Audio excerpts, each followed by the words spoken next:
We're now seeing the first sort of detailed climate policy plan from a Democratic presidential hopeful, this one from Beto O'Rourke.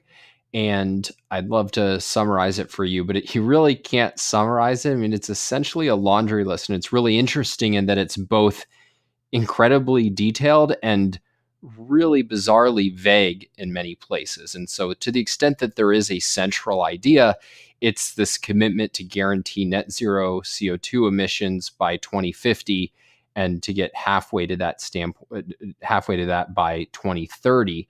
And then there's just this really like thousands and thousands of words of a list of the various things he's going to do, many of them which are put in very vague terms. So, um, it kind of breaks down into making fossil fuels more expensive through regulation and maybe through taxing it.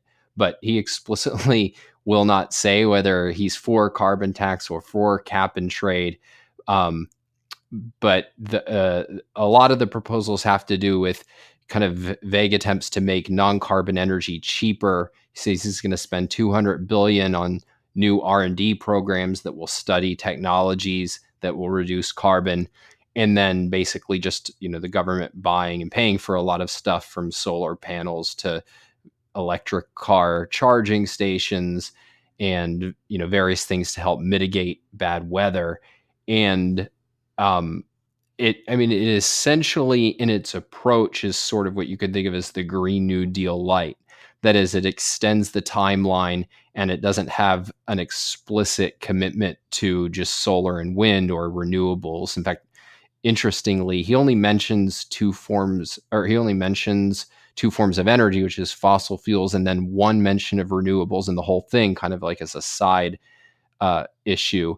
And so part of what is it in a certain way, it's more troubling to me than the Green New Deal, because it's the same grant of power and government control over the energy economy, but with much more of a lack of clarity about really how are you going to go about achieving this. Like, what restrictions are you going to put in place, what handouts are going to go in place.